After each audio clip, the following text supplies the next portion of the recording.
Good morning everyone. मेरा नाम doctor Sujay Rainchwar है। मैं haemato-oncologist and bone marrow transplant physician हूँ शाश्वत हॉस्पिटल राजकोट में। आज हम डिस्कस करने वाले बोन मैरो ट्रांसप्लांट के बारे में। हमने recently first bone marrow transplant किया सौराष्ट्र रीजन का। सो बोन मैरो ट्रांसप्लांट क्या होता है? तो बोन मैरो ट्रांसप्लांट में जैसे आप लोगों को पता है कि हमारा ब्लड होता है, तो ब्लड में हीमोग्लोबिन, प्लेटलेट, डब्ल्यूबीसी, तो ये सारे कण बनाने की जो फैक्ट्री होती है इसको बोन मैरो कहते हैं। और हमारे बोन्स के अंदर का जो लिक्विड होता है तो उसके अंदर स्टेम सेल्स होते हैं और ये स्टेम सेल से बोन मैरो हमारे सारे सेल्स बनाता है। सो बोन मैरो ट्रांसप्लांट में हम लोग करते क्या है और ये क्यों करते हैं? सो बेसिकली जो ब्लड कैंसर्स होते हैं जैसे कि ल्यूकीमिया, लिम्फोमा एंड माइलोमा, तो ये डिसीजेज में काफ़ी बार हम लोग कीमोथेरेपी से कंट्रोल नहीं कर पाते। तो वैसे केसेस में हमें लाइक स्टेम सेल ट्रांसप्लांट या बोन मैरो ट्रांसप्लांट का हेल्प लेना पड़ता है। सो इससे हम लोग डिसीज को कंट्रोल करके पेशेंट को ठीक कर सकते हैं। सो अभी लाइक इसमें स्टेप्स जो होते हैं, तो सबसे पहला पॉइंट होता है कि पेशेंट फिट होना चाहिए एंड उसके पहले पेशेंट का डिजीज कंट्रोल में होना चाहिए। सो जो भी पेशेंट को कैंसर है, जैसे कि ल्यूकीमिया, लिम्फोमा या माइलोमा, तो पहले पेशेंट को हम लोग डिजीज को कंट्रोल में लाते हैं जो कीमोथेरेपी या इम्यूनोथेरेपी देके। तो फिर सेकंड स्टेप होता है उसके बाद में कि पेशेंट का फिटनेस चेक किया जाता है। सो पेशेंट के फिटनेस के लिए सारे ऑर्गन फंक्शन टेस्ट किए जाते हैं और एक बार हमें लगता है कि पेशेंट फिट है, सारे ऑर्गन फंक्शन पेशेंट के ठीक है, पेशेंट फिजिकली मेडिकली ठीक है, सो उसके बाद में फिर नेक्स्ट स्टेप होता है स्टेम सेल कलेक्शन। तो स्टेम सेल कलेक्शन जो बोन मैरो ट्रांसप्लांट, मैं आपको क्लियर करूंगा कि ये कोई सर्जिकल प्रोसीजर नहीं है बट एक मेडिकल प्रोसीजर है। सो काफ़ी लोगों को डाउट्स होते हैं कि it is a surgical procedure या फिर कोई सर्जरी करना पड़ता है, बट ये आज के टाइम पे एक मेडिकल प्रोसीजर है। सो जैसे आपने देखा होगा कि प्लेटलेट आप डोनेट करते हो, ब्लड डोनेट करते हो, सो उसी टाइप से हम लोग आज के टाइम पे मेडिसिन देके हमारे बोन मैरो से स्टेम सेल ब्लड में ला सकते हैं और ब्लड में लाने के बाद में हम लोग उसको मशीन से प्यूरिफाई करके कलेक्ट करते हैं। सो उसको बोलते हैं स्टेम सेल कलेक्शन या एफेरेसिस। ये कलेक्ट करने के बाद में इसको फ्रीज किया जाता है जो प्यूरिफाइड स्टेम सेल्स है।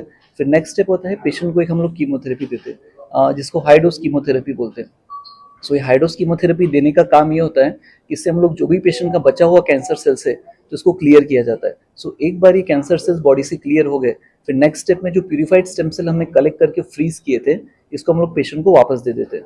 सो ये स्टेम सेल पेशेंट को देने के बाद में 10 to 15 डेज का टाइम होता है जब पेशेंट को पेशेंट का डब्ल्यूबीसी, प्लेटलेट एंड जो इम्यूनिटी होता है सो ऑलमोस्ट जीरो होता है। तो इस टाइम पे पेशेंट को काफ़ी इन्फेक्शन के चांसेस होते हैं। सो ये 10 to 15 डेज पेशेंट को हमको एक स्पेशल रूम में रखना पड़ता है जिसे हेपा फिल्टर रूम्स बोलते हैं। सो इसका मतलब इसका इंपॉर्टेंस ये है कि पेशेंट को इन्फेक्शन नहीं होने चाहिए। सो इसके बाद में 10 to 15 डेज पेशेंट्स को जो इन्फेक्शन होता है, कोई ऑर्गन टॉक्सिसिटी होती है, उसके ब्लड प्लेटलेट कम होते हैं या फिर जो भी लाइक मेडिकल इश्यूज होते हैं तो इसको मैनेज करना पड़ता है।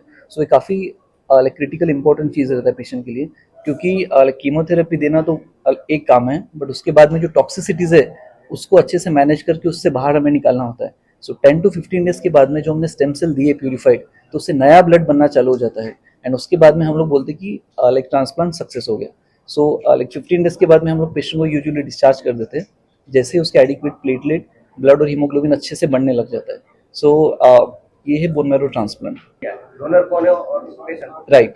बोन मैरो ट्रांसप्लांट हमारे दो टाइप के होते हैं, एक होता है ऑटोलोगस और एक होता है एलोजेनिक। सो ऑटोलोगस में हम लोग पेशेंट के खुद के स्टेम सेल्स निकाल के प्यूरिफाई करते हैं एंड जो एलोजेनिक होता है उसमें दूसरे डोनर से दिया जाता है। सो अभी हमने autologous stem cell transplant start किया है लाइक जिसमें पेशेंट के खुद के स्टेम सेल्स हम लेते हैं। सो जो एलोजेनिक वाला है वो हम लोग लाइक नेक्स्ट फेज में स्टार्ट करेंगे। पेशेंट लाइक राजकोट के बाहर का था, नॉट एग्जैक्टली राजकोट। यस। सो ये सबसे इंपॉर्टेंट क्वेश्चन है कि इसमें क्या कॉम्प्लिकेशंस हो सकते हैं। So like bone marrow transplant safe है हम बोलेंगे, बट इसमें केयर लेना भी ज़रूरी है।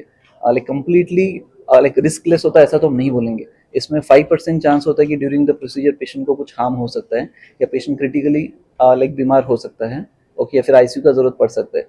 बट इसको प्रॉपर कंट्रोल फैशन में किया जाए तो सारे साइड इफेक्ट्स को हम केयर कर सकते हैं और उसको सक्सेसफुली बाहर निकाल सकते हैं। सो नॉर्मली इसका जो खर्च होता है जैसे आप कोई बड़े सिटीज़ में मेट्रोज में करोगे जैसे दिल्ली है, मुंबई, अहमदाबाद में, सो 10 to 15 लाख तक उसमें खर्चा आता है। बट हमारे यहाँ पे हमने इसको लाइक ओनली हमारे पेशेंट को 3.5 लाख ही पे करना पड़ा इसमें, ओके। सो तो इसमें हमने काफ़ी असिस्टेंस भी प्रोवाइड किया है। जो गवर्नमेंट स्कीम है उसके थ्रू भी हमने पेशेंट को असिस्टेंस प्रोवाइड किया है एंड हॉस्पिटल ने भी चैरिटेबल वे में काफ़ी असिस्टेंस प्रोवाइड किया है। तो उस तरीके से हमारे पेशेंट्स को like we have done in almost like 1/4 cost. हाँ। सो बोन मैरो जो ब्लड डिसऑर्डर से ये भी अराउंड लाइक सारे कैंसर्स में आप पकड़ तो ऑलमोस्ट 20-25% केसेस तो हमारे ब्लड रिलेटेड रहते हैं, ठीक है। सो अभी लाइक हमारे यहाँ पे सबसे बड़ा चैलेंज है कि आइडेंटिफिकेशन, ओके। तो ट्रीटमेंट तो नेक्स्ट स्टेप है हमारे यहाँ पे। लाइक काफ़ी सारे पेरिफेरल जो आपके सेंटर्स है, जैसे वेरावल हो गया, फिर मोरबी जामनगर साइड हो गया, सो तो यहाँ पे डायग्नोसिस ही नहीं हो पाता है मोस्ट ऑफ द पेशेंट्स का। तो ये हमारे लिए सबसे इंपॉर्टेंट चैलेंज है। हम लोग काफ़ी बार पेशेंट तब देखते जब पेशेंट लाइक वेंटिलेटर पे आ जाता है directly. So I would say कि केसेस तो है, बट वो डायग्नोस होना एक हमारे लिए बड़ा चैलेंज हो रहा है। एंड उसके लिए भी हम लोग काफ़ी स्टेप्स ले रहे हैं। जो हमारे आउटरीच ओपीडीज होते हैं या फिर हमारे जो एजुकेशनल प्रोग्राम्स होते हैं, हम लोग काफ़ी सारे सीएम इवेंट्स ऑर्गेनाइज करते हैं जहाँ पे हम लोग पेरिफेरी डॉक्टर्स के साथ मीट करते हैं, उनको समझाते हैं कि इसको कैसे जल्दी आइडेंटिफाई कर सकें। सो हमें उनको टेस्ट का भी सपोर्ट दे रहे हैं, उनको एजुकेशनल सपोर्ट भी दे रहे हैं एंड अवेयरनेस भी कर रहे हैं, जिससे हम लोग उसको जल्दी से पिक कर पाए। सो हमारे लिए सबसे बड़ा प्रॉब्लम तो अभी यही है कि हम उसको लाइक उसको अर्ली स्टेज में आइडेंटिफाई कर सके। और आपको एक चीज़ बता दूं कि जो ब्लड कैंसर है सारे कैंसर्स में one of the highly curable cancers है, ठीक है। तो उसमें आइडेंटिफाई करना सबसे इम्पोर्टेंट है राइट टाइम पे। સાંજ સમાચાર ફેસબુક પેજને લાઇક કરો, વિડીયો શેર કરો અને વધુ વિગતવાર સમાચાર માટે sanssamachar.net વિઝિટ કરો.